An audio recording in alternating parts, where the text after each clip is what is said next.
Imagine being handed the keys to a football nation that once ruled the sport, but now feels haunted by ghosts of its own past.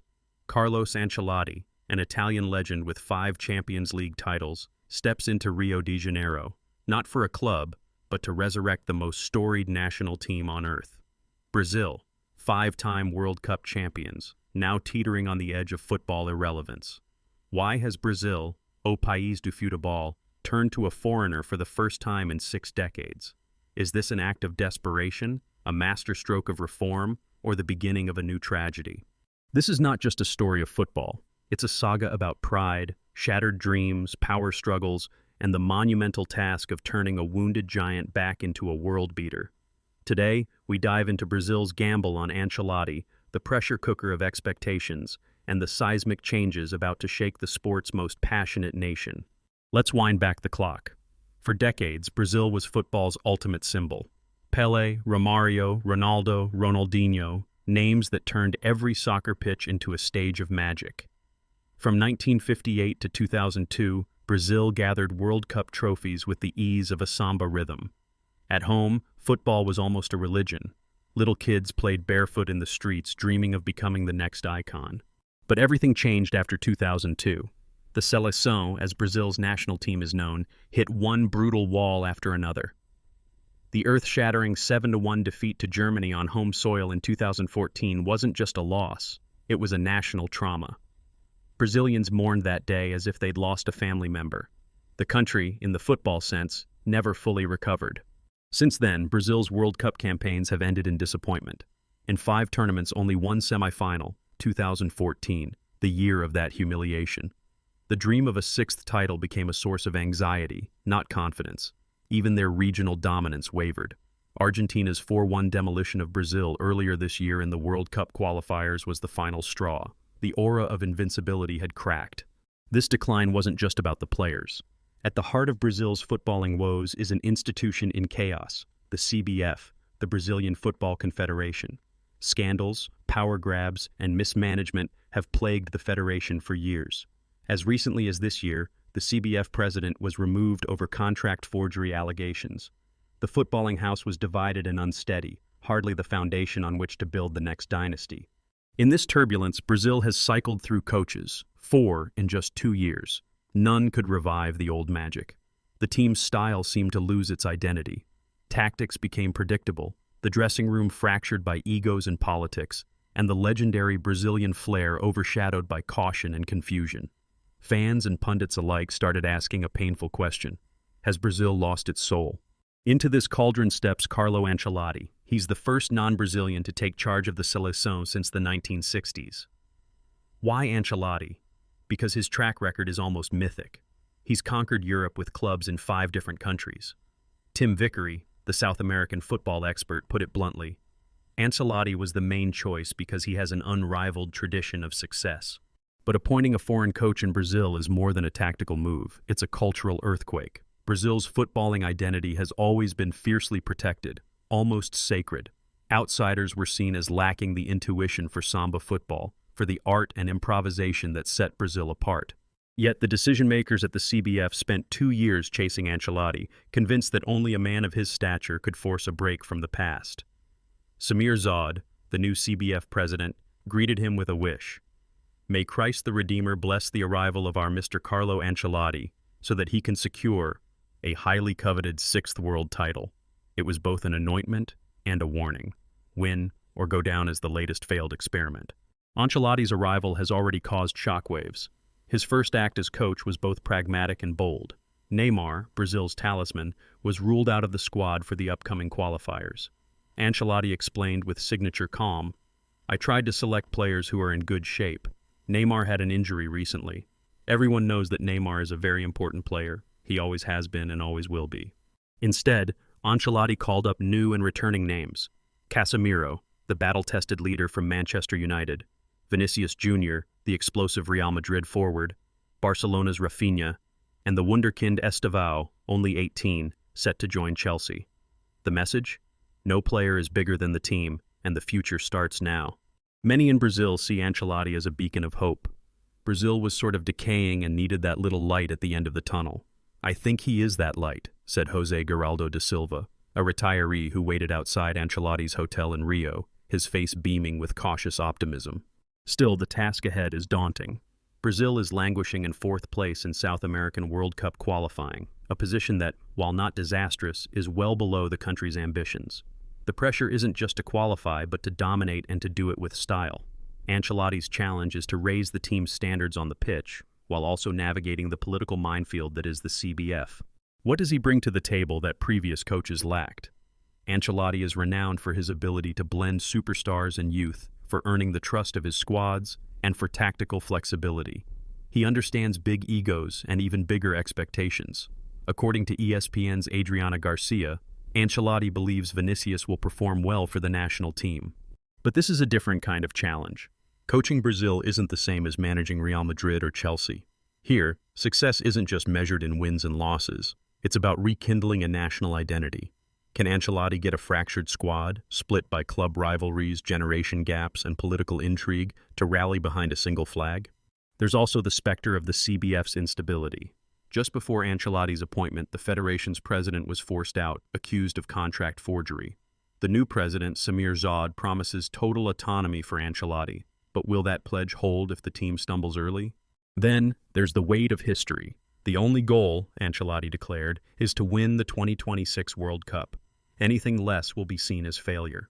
That's a breathtaking risk for a man who has never coached a national team before, much less in a footballing environment as intense and as volatile as Brazil's. Ancelotti's pragmatic approach, his preference for players who combine talent with attitude, commitment, and sacrifice, marks a striking change from previous regimes, where individual brilliance often trumped team discipline. He singled out Casemiro as the embodiment of these qualities. In modern soccer, you have to add attitude, commitment, sacrifice, and Casemiro has that, and many of those who have been called up have that. For every supporter who sees Ancelotti as the savior, there are skeptics. Some fear that bringing in a foreign coach signals Brazil's loss of self-belief. Others worry that Ancelotti's style, solid, often pragmatic, could stifle the nation's creative potential. Can an outsider truly grasp the mystical chemistry of Brazilian football? Or will he demand an order that mutes the flair, turning a carnival into a choreographed march? There are practical obstacles as well. Ancelotti must integrate young prospects like Estevao, a dazzling talent barely out of his teens, while also coaxing form from veterans in their 30s. He must decide what to do when Neymar recovers, facing the dilemma of managing both expectation and reality. And perhaps more importantly, he must find a way to unite a nation still scarred by 2014's humiliation and increasingly wary of false dawns. Picture Ancelotti's first matches, away to Ecuador, then hosting Paraguay. The world's eyes will be watching every minute, every substitution. There's no room for error. The slightest misstep, an uninspired draw, a tactical experiment gone wrong, and the pressure will mount. The notoriously passionate Brazilian fans and merciless media will call for answers. Woven through it all is the CBF itself. Even with Zod's vow of autonomy, the history of Brazilian football is littered with stories of backstage intrigue, politics undermining coaches, and short-term thinking. Will Ancelotti be able to shield his squad from these distractions? Or will he become just another name in the parade of failed foreign experiments, remembered more for what he couldn't control than what he achieved? And so we stand at a turning point. Will Carlo Ancelotti, armed with European pragmatism and an outsider's courage, ignite the old Brazilian spark? Or will he discover that not even a legendary coach can break through Brazil's labyrinth of problems? As Ancelotti now prepares to lead his newly picked squad onto the field for the first crucial World Cup qualifiers, the stakes could not be higher. The whole world is watching. Will this unlikely gamble pay off and restore Brazil's glory? Or is the weight of expectation and chaos simply too great, even for a living legend? The coming months promise drama, hope, and an intense battle, not just on the pitch, but in boardrooms and headlines across Brazil. The question now, can Ancelotti truly bridge the chasm between Brazil's glorious past and its uncertain future? Or will the walls of tradition, politics, and pressure close in, trapping yet another dreamer in the carnival that is Brazilian football? When Carlo Ancelotti first slipped on the iconic green and yellow jacket, the world's eyes fell on Rio. For many, this was more than just a coaching change. It was the start of an audacious experiment, a crossroads moment for the most storied football nation on earth. But as the cameras flashed and fans sang, a quiet question echoed in every corner of Brazil. Can one man truly revive a broken giant, or will his reputation dissolve under the weight of impossible expectations? What happens next will define not just Ancelotti's legacy, but Brazil's future as a football superpower.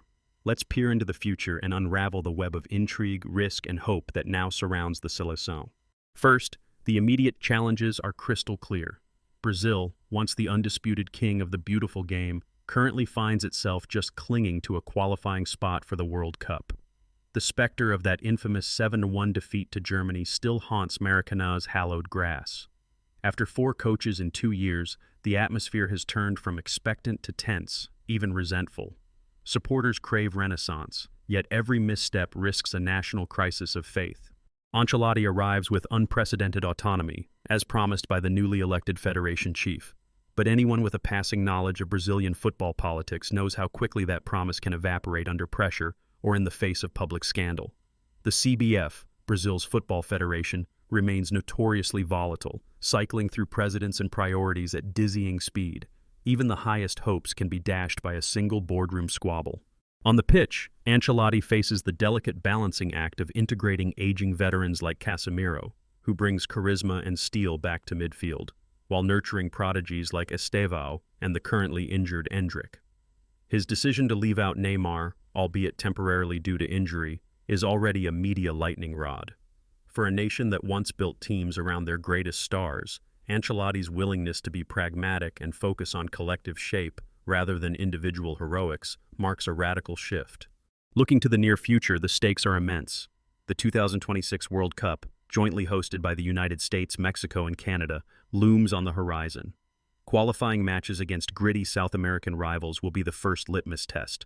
If Brazil stumbles, even temporarily, the knives will be out. But if Ancelotti can marshal his squad to a string of convincing victories and secure qualification early, the narrative can shift dramatically. He can begin laying the tactical and psychological foundations needed to go deep in the World Cup, a luxury his predecessors rarely enjoyed amid perpetual crisis mode. Imagine the possible scenarios unfolding under Ancelotti's reign. In the best case, he succeeds in blending the fearlessness of youth with the experience of veterans, building a side that is not only tactically disciplined, but regains the spontaneity and samba flair that have always made Brazil iconic.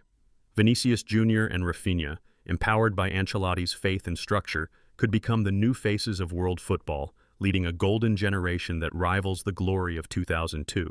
But there are darker possible futures too. Ancelotti's methods, honed in the intensity of European club football, may clash with Brazil's unique footballing culture and its relentless, sometimes irrational expectations. The pressure to win, and to win with style, can create toxic divides between players, fans, and federation officials. A few lackluster results could unleash a torrent of media fury, with past failures seized upon as proof that Brazilian football should never have looked beyond its own borders. Yet there is a third, tantalizing possibility. Ancelotti, with his gravitas and global reputation, might become the catalyst for deeper reform. He has already signaled that attitude, commitment, and sacrifice are now non-negotiables for those privileged to wear the Brazil shirt. If he can use his stature to push for greater professionalism, transparency, and youth investment within the federation, he could leave a legacy that endures far beyond the next World Cup, changing not just the team, but the system that supports it. The risks are enormous, but so are the opportunities. In many ways, Brazilian football is a mirror of Brazilian society, vibrant, passionate, yet beset by challenges both on and off the field. The country's longing for another World Cup is about more than football. It's about pride, hope, and a sense of collective identity. Ancelotti is aware that he carries not just a team, but an entire nation's dream on his shoulders.